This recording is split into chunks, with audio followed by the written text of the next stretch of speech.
إلهي أنت مقصودي ورضاك مطلوبي أعطني محبتك ومعرفتك. فقد قال الله تعالى في القرآن الكريم: أعوذ بالله من الشيطان الرجيم، ألا إن أولياء الله لا خوف عليهم ولا هم يحزنون ولهم البشرى في الحياة الدنيا والآخرة. قال تعالى أيضا: سبحان الذي أسرى بعبده ليلا من المسجد الحرام إلى المسجد الأقصى الذي باركنا حوله لنريه من آياتنا إنه هو السميع البصير. قال النبي صلى الله عليه وسلم: كنت أول نبي في الخلق وآخرهم في البعث. أو كما قال النبي صلى الله عليه wasallam. Ikhwan wal akhwat, bapak-bapak, ibu-ibu, jamaah Manaqib Sultan al-Awliya Syekh Tajuddin Ibn Athaillah Sekandari, Syekh Muhyiddin Abdul Qadir Al-Jailani. Mohon maaf, nanti membaca kitab hikamnya lah, jadi tak ingat Syekh Tajuddin. Syekh Muhyiddin Abdul Qadir Al-Jailani Qaddasallahu sirrah. Dan kita rangkaikan pada kesempatan bulan yang penuh berkah pada bulan Rajab ini dengan peristiwa peringatan Isra wal Mi'raj, junjungan kita Nabi besar Muhammad sallallahu alaihi wasallam. Pertama-tama yang ulun muliakan para alim ulama, para tokoh agama, para ustaz, para habaib, para sesepuh, bil khusus Bunda yang mulia dan seluruh keluarga sebagai sahibul bait, yang Allah hormati pula pengurus Majelis Zikir Thariqat Qadir Sabandiyah, Ustaz Cecep dan seluruh jajaran kepengurusannya.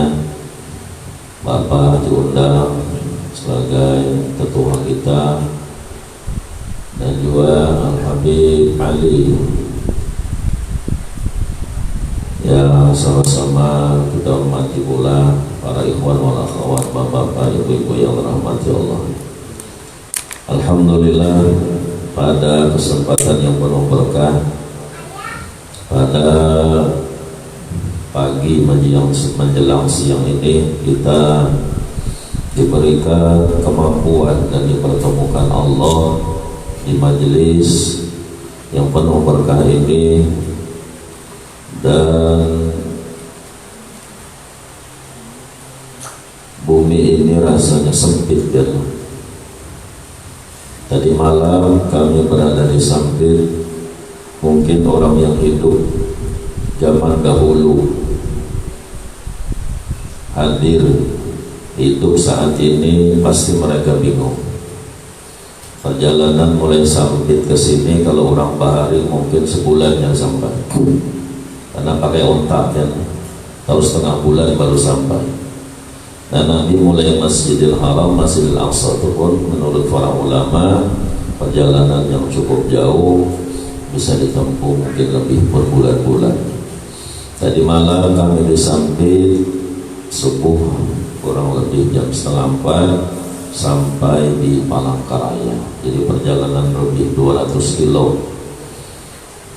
Dan juga kita pada detik ini diberikan Allah kemampuan untuk menggunakan nikmat umur yang sangat mahal harganya ini untuk bisa bersama-sama belajar itbah kepada Syekh Mursyid, guru kita Syekh Ahmad Shahibul Wafa Tajul Arifin, sebagai murabbir roh, pembimbing roh kita seberataan yang menyinari hati kita dalam kegelapan, membawa para murid-muridnya dari kegelapan ke bahar jahiliyah, kebutaan tentang masalah spiritual kerohanian, kita dibawa kepada nur cahaya yang terang benderang yang beliau ambil nur itu dari Rasulullah musalsal dari syekh mursyid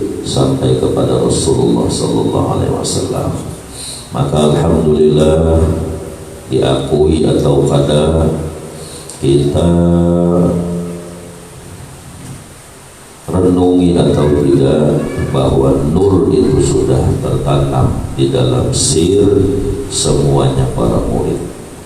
Nah, ini anugerah yang luar biasa yang kita dapat, tidak bisa dinilai dengan materi dunia. Berapapun materi dunia tidak bisa dinilai. Wa yantaqiluna min sulbi tahira ila sulbi tahira. Jadi ujar Rasulullah, aku itu awal yang diciptakan dari seluruh makhluk. Nabi itu Nabi kita yang awal diciptakan, dan Nabi kita yang akhir di dalam kebangkitan. Jadi yang awal diciptakan itu nur Nabi kita. Nah, tetapi nur itu berpindah-pindah dari sulbi-sulbi orang-orang yang suci kepada sulbi-sulbi orang-orang yang suci. Sebagaimana dulu sahabat di dalam kegelapan kejahilan, kegelapan jahiliyah, lalu dituntun, dibimbing oleh Rasulullah sallallahu alaihi wasallam sehingga mereka mendapat nur, cahaya yang menghilangkan kejahilan mereka. Nah, nur itu terus berpindah kepada sulbi-sulbi orang yang mulia. Nah, kita para murid, wabil khusus di dalam thariqah, kita mengambil nur itu dari syekh yang mursyid. Lalu bisa kita mengingat Allah. Dulu walaupun kita bermacam-macam kitab tasawuf kita baca, bermacam-macam majlis-majlis kesufian kita hadiri, bermacam-macam ilmu-ilmu masalah keislaman kita dalami, tetapi kita tidak bisa mengingat Allah.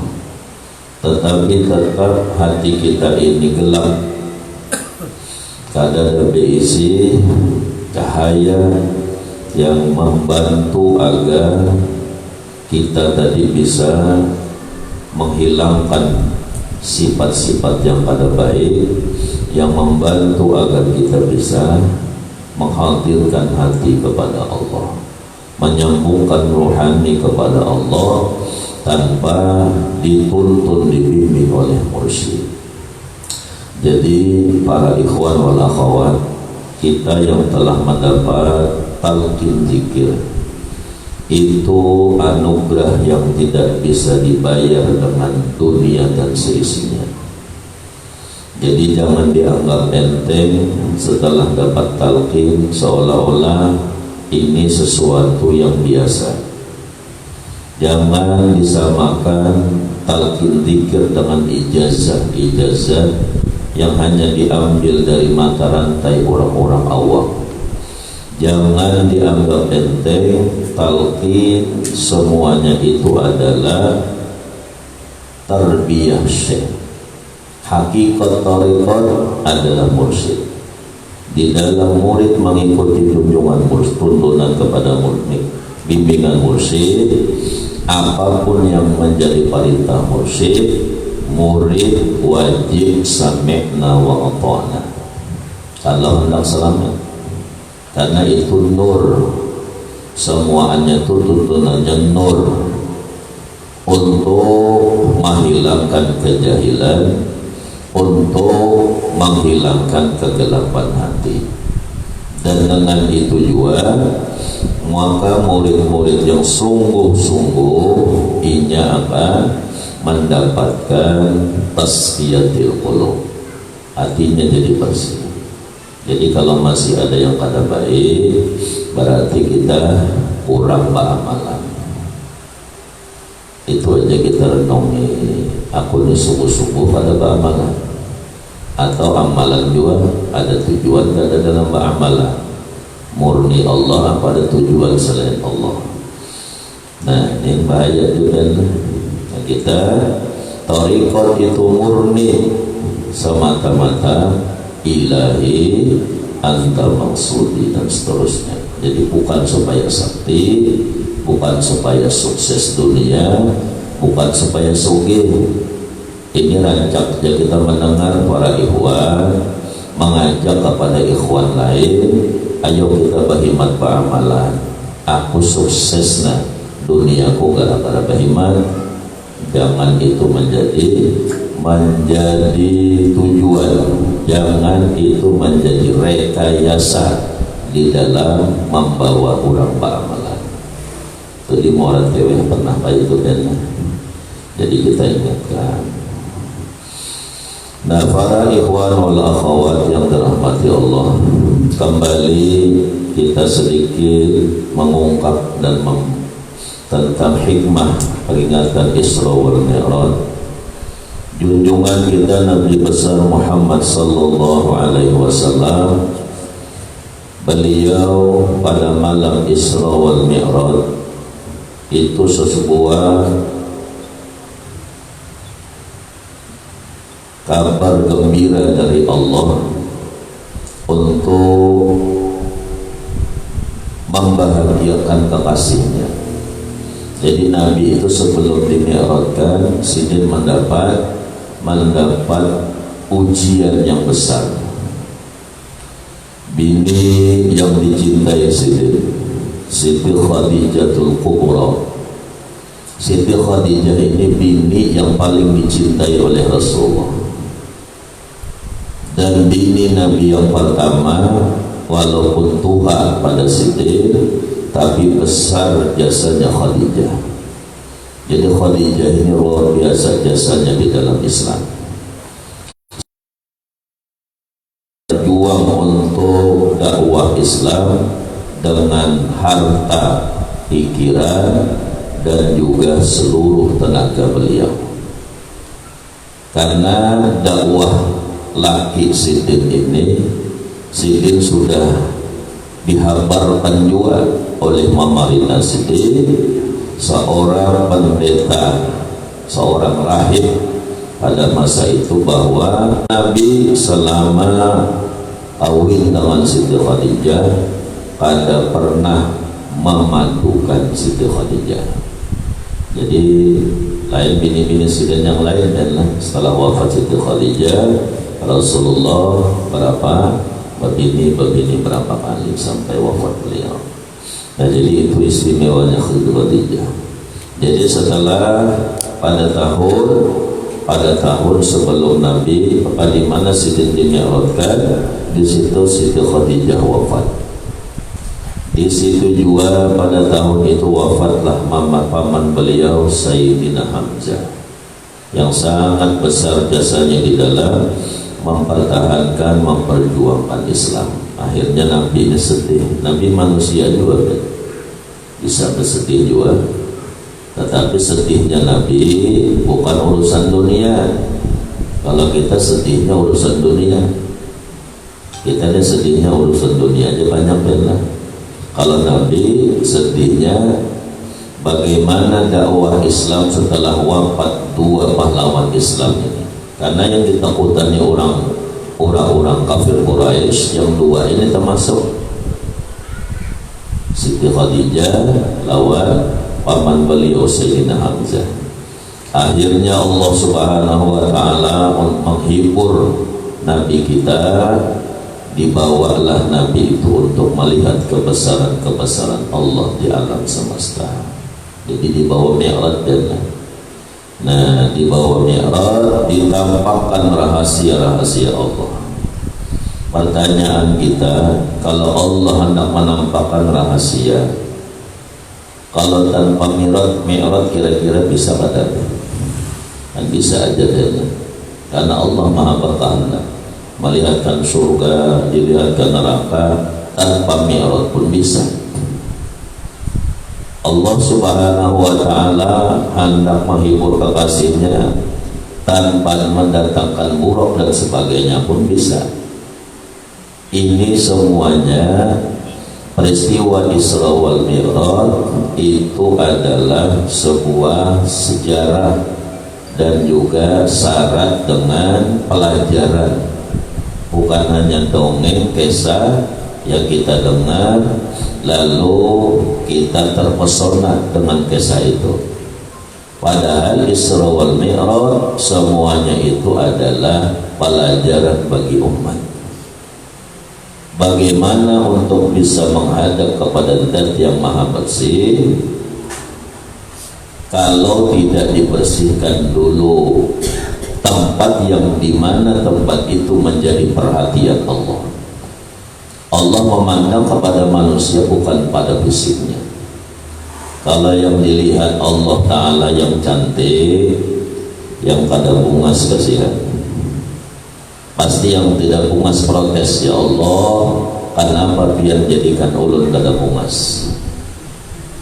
Kalau hanya pandangan Allah kepada manusia yang tampan, gagah, kekar, tinggi, besar, ganteng, itu yang jadi pandangan Allah, yang kada bungas pasti, yang kada tampan, yang kada kekar, kada tinggi besar, pastinya sakit hati.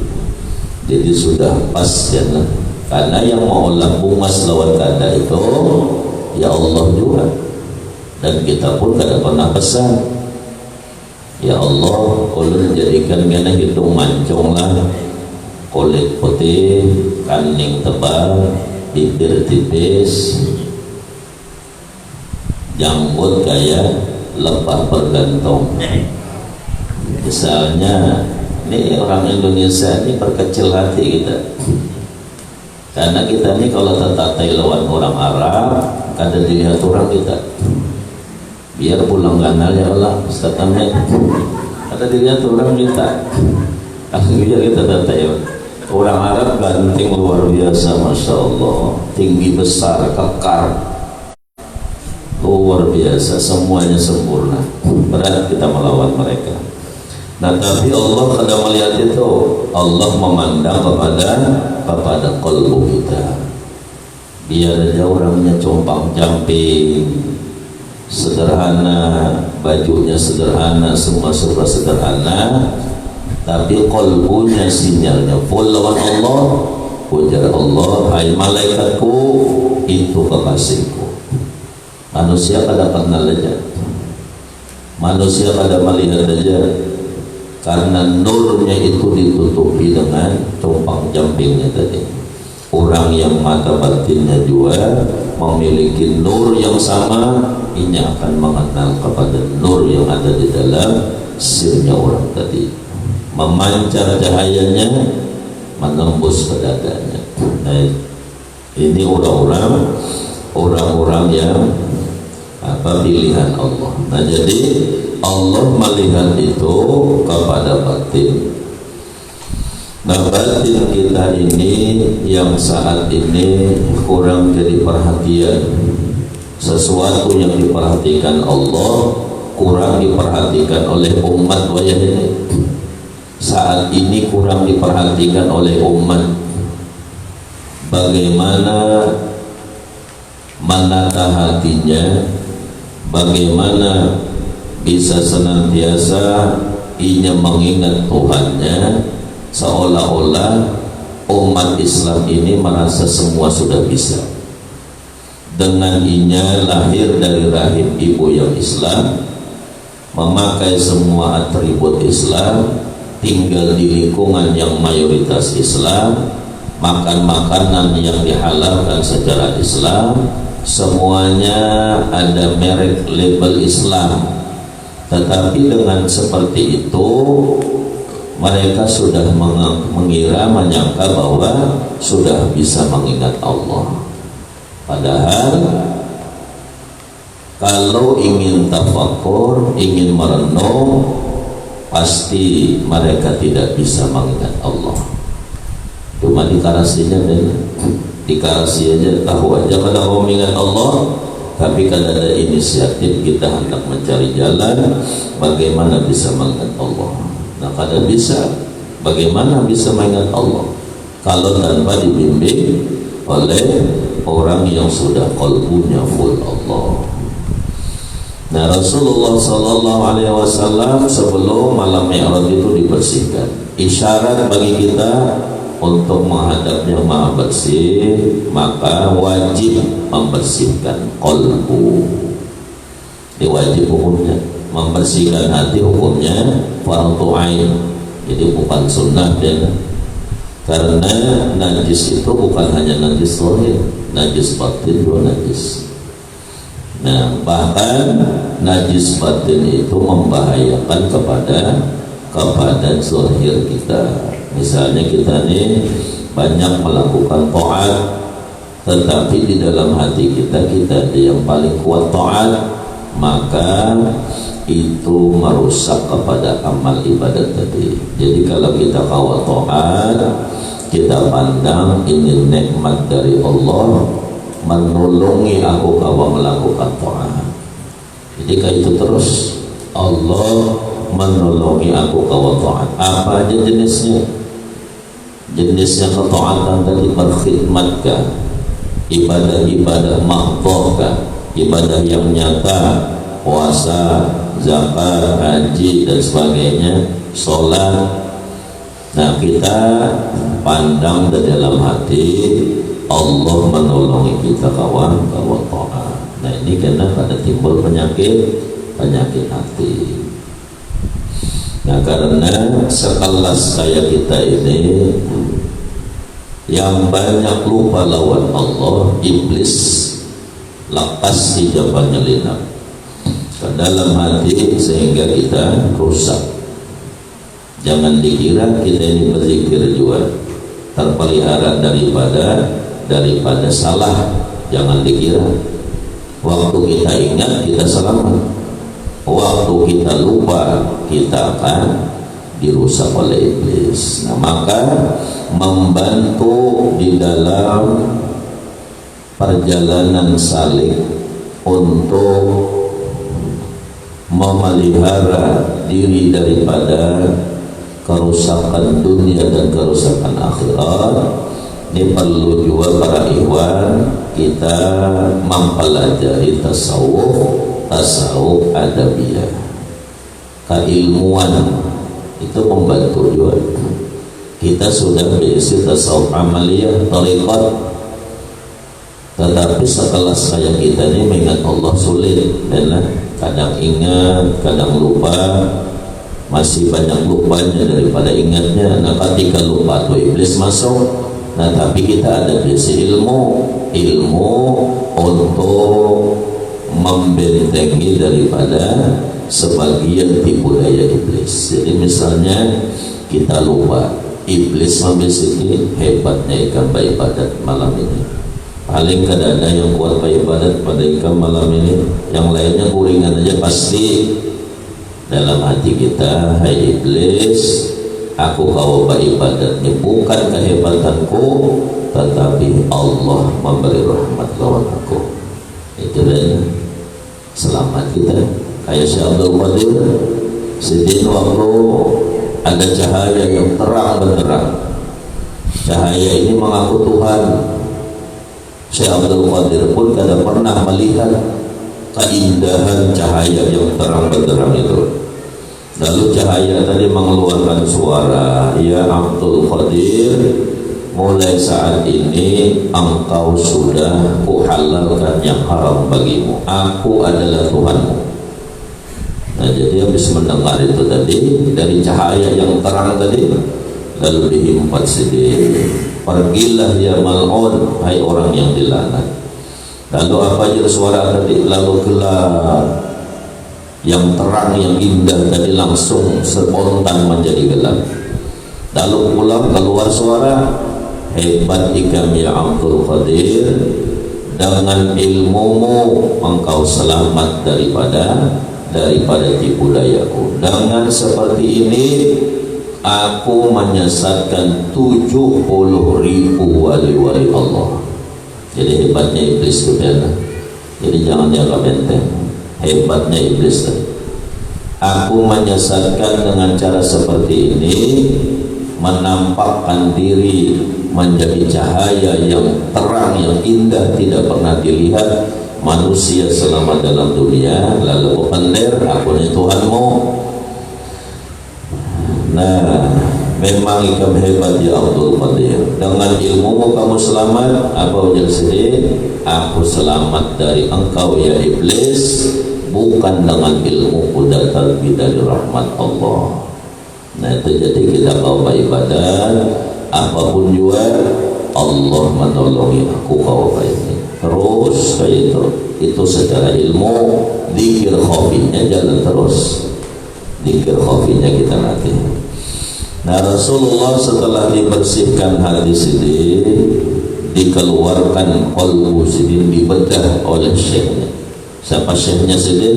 Di dalam pembedahan Sayyidina Jibril. Jadi dibedah oleh Sayyidina Jibril. Menurut riwayat di dalam kitab Tadbirul Mi'raj, itu pembedahan yang terbesar dalam sejarah. Karena dibedah itu mulai di bawah tenggorokan sidin sampai ke bawah ari-ari. Jadi panjang kan.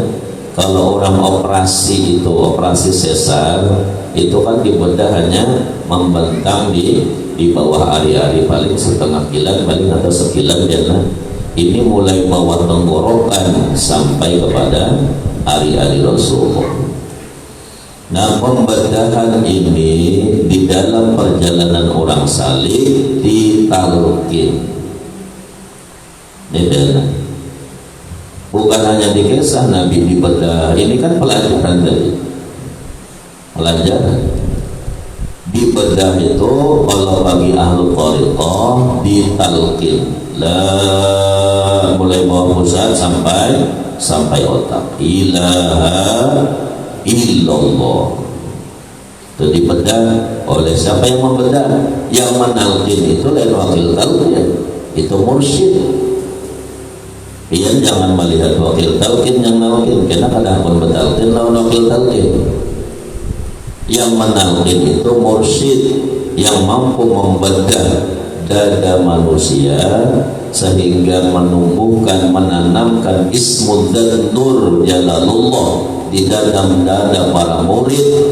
Yang nur itu diambil oleh mursyid, yang menanamkan itu adalah hakikatnya mursyid, bukan murid. Wakil talqin dua murid, karena ini kada mampu menanamkan itu haknya mursyid. Cuma mursyid mewakilkan, hukmul wakil kal muwakil, hukum orang yang diwakilkan seperti yang mewakilkan. Tapi kada sama. Kalau kita madahkan hukum yang diwakilkan sama seperti yang mewakilkan, keharatan. Jadi hukum orang yang diwakilkan seperti yang mewakilkan, tapi tidak sama dengan jauh. Makanya dalam tarekat kita tidak disebut dengan khalifah mursyid. Memang ada tarekat-tarekat lain yang diizinkan oleh syekh mursyidnya untuk menanamkan talqin zikir kepada umat yang menginginkan, mereka disebut dengan khalifah. Di dalam TKN Suryalaya, khalifah itu terlalu ketinggian. Jadi di situ disebut khadamul mursyid atau wakil talqin, karena diwakilkan. Karena untuk dahulu itu mendatangi kepada mursyid terlalu jauh, dan sedangkan kapasitas kemursyidhan Abano itu sidin adalah bahrut tariqah, lautan tariqah. Kalau orang mendatangi ke sana yang kada berduit kasihan, itu ijtihad beliau. Yang seluruh penjuru dunia hendak datang, kalau kada berduit kasihan, itu diangkatnya khalifah wakil talqin itu ijtihad sidin. Karena orang pasti mengambil air di lautan itu, lain sumur. Kalau sumur sekampungan aja mengambil habis, tapi kalau lautan sedunia orang mengambil air di laut itu tidak akan habis. Maka apa? guru kita Abah Anom adalah Bahrul Thariqah. Jadi sidin lautan Thariqah. Diangkatlah wakil-wakil talqin di beberapa penjuru dunia. Nah, jadi orang-orang yang kada mampu atau orang-orang yang sibuk atau orang-orang yang tidak ada kesempatan untuk mendatangi beliau, tidak ada alasan karena karena inya berhujjah di hadirat Allah, meminta udzur. Ya Allah, ulun di dunia dulu kada bisa mengingatmu ya Allah. Ulun di dunia dulu tidak bisa menghilangkan sifat yang tercela pada diri ulun. Takhalli, membersihkan sifat yang tercela, lalu tahalli, dihiasi hatinya menjadi zikir, ingat kepada Allah, lalu menjadi tajalli, bersihnya hati memandang kebesaran Allah engkau di alam semesta. Aku dulu ya Allah kada ada yang melajari. Ujar Allah, maka ada si anu semalam inya wakilnya Abah Anom, inya dapat izin daripada beliau, misalnya biar kayak apa lagi kita. Nah, jadi tidak ada alasan umat kita ini semua sudah, kecuali memang jauh, yang memang tinggal di tengah belantara jauh kada dengar kabar, inya wajar kada bisa mengingat Allah, maka inya mencari Allah, minta ampun, diambil maafkan keuzurannya.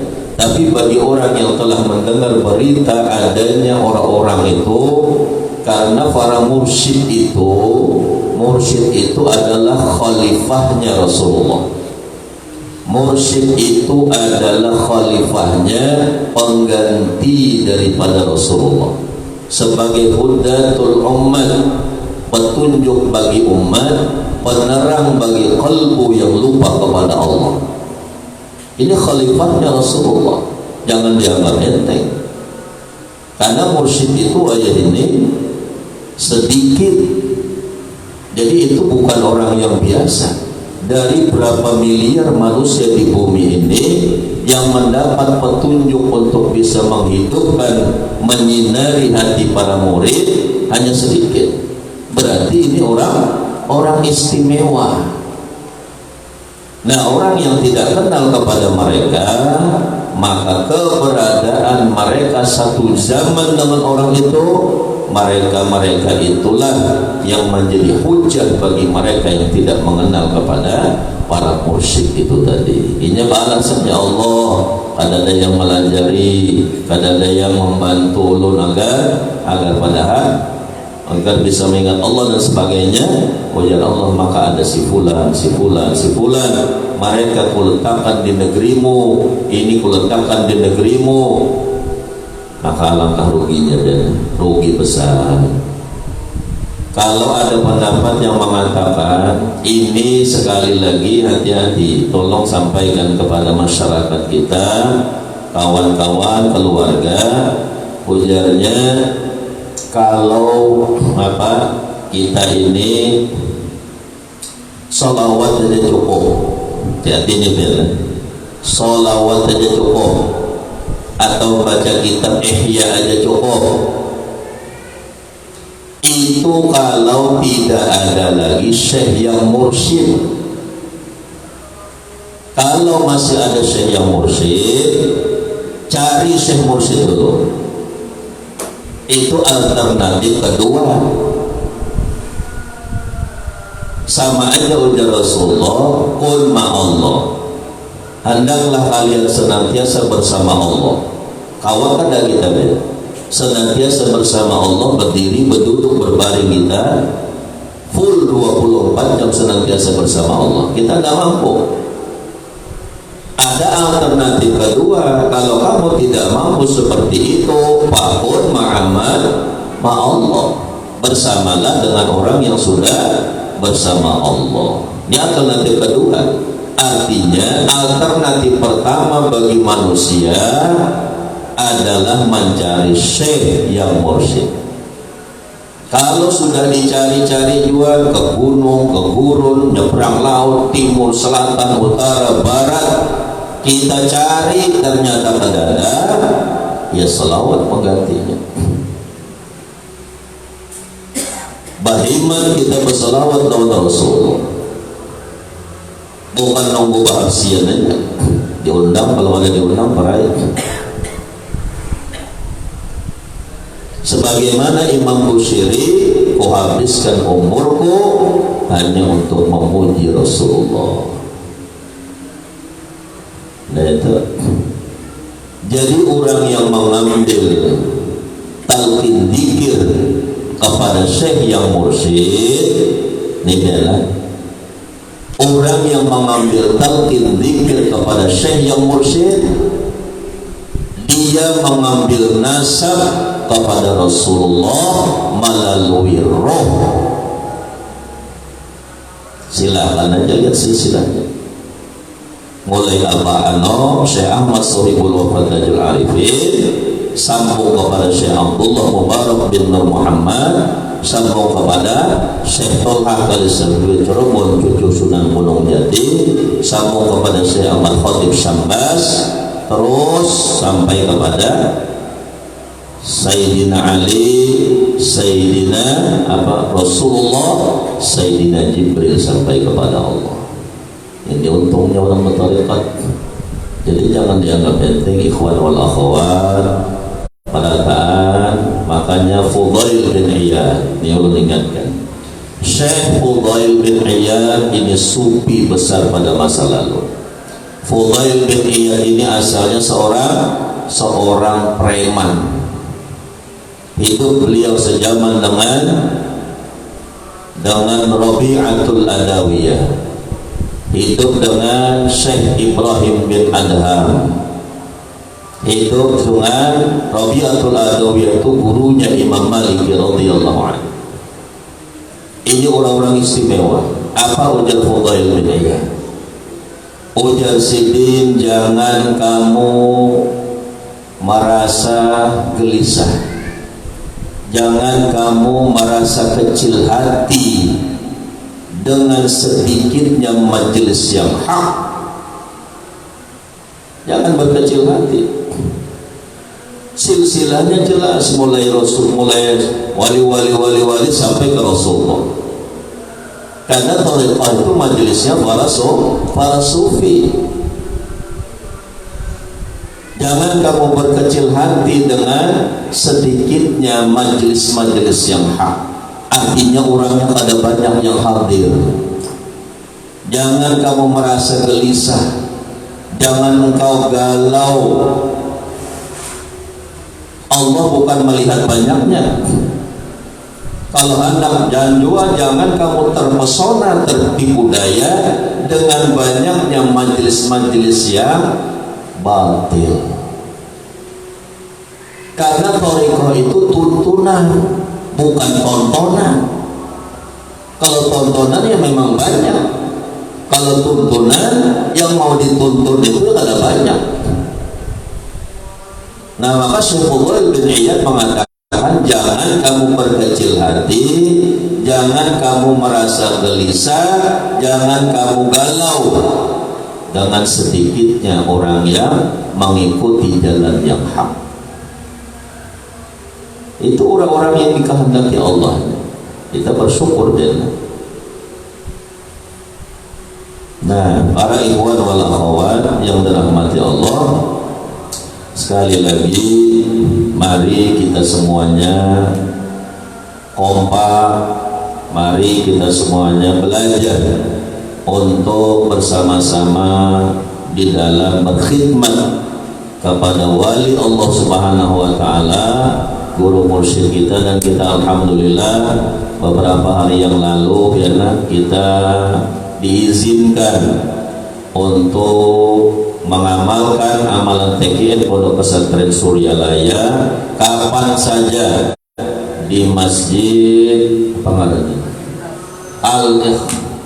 Al-Ikhlas kemarin. Dan kita sudah di situ ada maqam wakil talqin Kiai Haji Ihram Fahruzi lain Ihram Fahruzi